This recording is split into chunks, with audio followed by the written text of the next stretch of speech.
What is now called human resource management has evolved a great deal since its beginnings circa 1900. What began as primarily a clerical operation in larger companies concerned with payroll and employee records faced changes with the social legislation of the 1960s and 1970s. Personnel departments, as they became called, became concerned with legal ramifications of policies and procedures affecting employees. In the 1990s, globalization and competition began forcing human resource departments to become more concerned with costs, planning, and implications of various HR strategies for both organizations and their employees.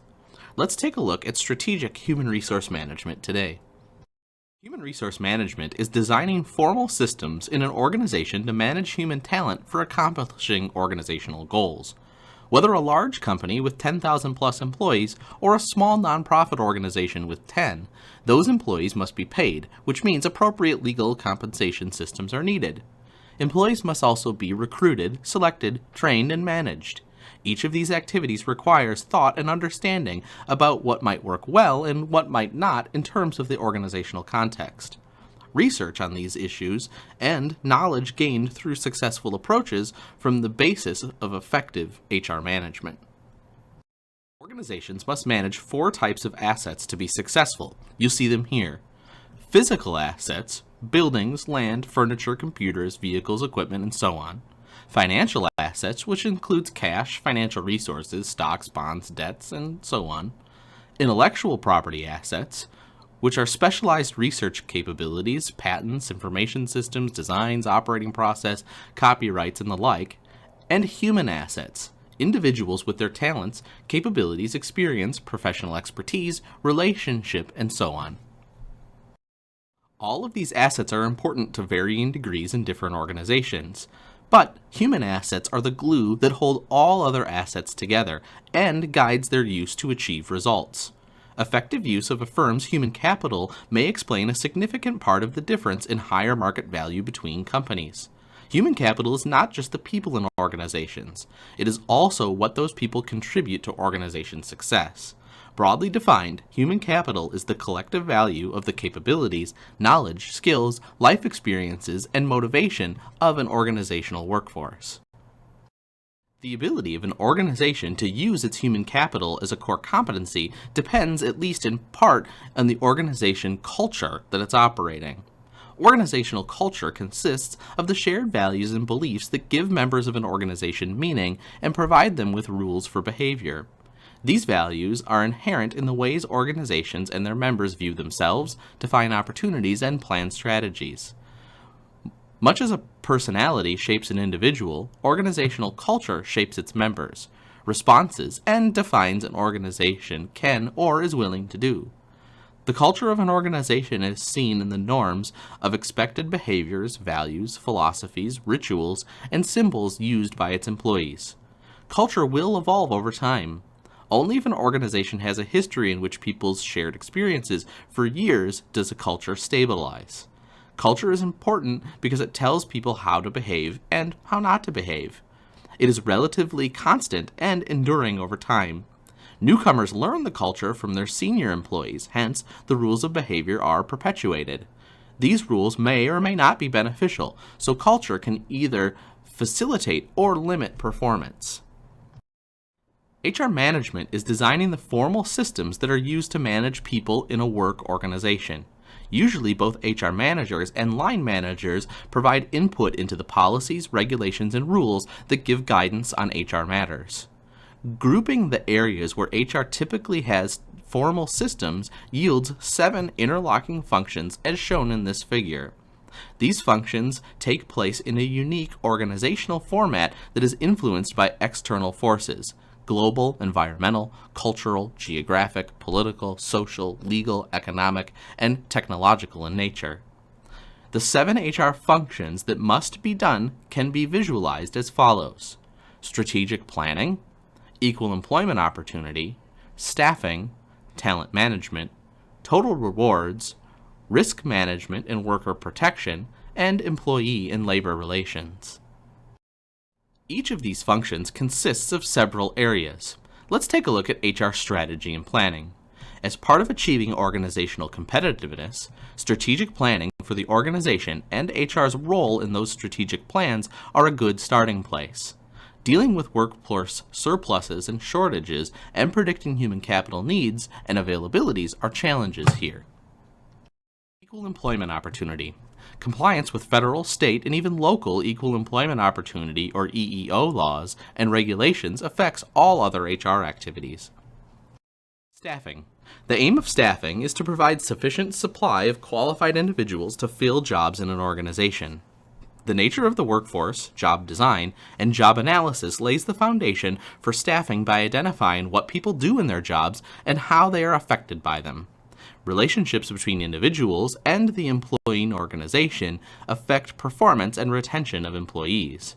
Turnover helps determine how many new employees will be needed, an important bit of information when recruiting applicants for job openings. The selection process is concerned with choosing qualified individuals to fill jobs. Talent management and development. Beginning with the orientation of new employees, talent management and development includes different types of training. HR development and succession planning for employees and managers are necessary to prepare for future changes. Career planning identifies paths and activities for individual employees as they move within the organization. Assessing how well employees are performing their jobs is a focus of performance management. Rewards. Compensation in the form of pay, incentives, and benefits rewards people for performing organizational work. To be competitive, employers develop and refine their basic compensation systems and may use variable pay programs as incentive rewards. The rapid increase in the cost of benefits, especially healthcare, will continue to be a major issue for employers. Risk management and worker protection. Employers must address various workplace risks to ensure protection of workers, meet legal requirements, and respond to concerns for workplace health and safety. Employee and labor relations. The relationship between managers and their employees must be handled legally and effectively. Employee and employer rights must be addressed. It is an important step to develop, communicate, and update HR policies and procedures so that managers and employees alike know what's expected. In some organizations, union or management labor relations must be addressed as well. If an organization has a formal HR group, there are typically 3 different roles that group might play: administrative, operational, and strategic. Which of these roles predominates or whether all 3 roles are performed depends on what management wants HR to do and what competencies HR has demonstrated. The potential mix of roles are shown here, suggesting that in the past, the administrative function was the foundation of operational and strategic roles in HR. This model then suggests that our current and future mix of roles lands the strategic role of human resource management as the most important or predominant element that then funnels through to operational and administrative roles. Let's take a look at each in a little bit more detail. Administrative role. Focusing on clerical administration and record keeping, including essential legal paperwork and policy implementation. Operational and employee advocate role. Managing most HR activities in keeping with the strategies and operations that have been identified by management and serving as an employee champion for employee issues and concerns. And most importantly, the strategic role, helping to define the business strategy relative to human capital and its contribution to organizational results. While the administrative role traditionally has been the dominant role for HR, the emphasis on the operational and the employee advocate role is growing in most organizations. This strategic role requires the ability and orientation to contribute to strategic decisions and recognition by upper management of those skills. This practice is less common, but rapidly growing. Closely linked with the strategic role of HR is the way managers and HR professionals influence the ethics of people in organizations. How those ethics affect work and the lives for individuals may aid in producing more positive work outcomes. As this figure indicates, violating HR protocols can lead to organizational individual consequences. Attention to ethics has grown in the past few years, as evidenced by the corporate scandals and numerous financial investment firm issues that we've all seen.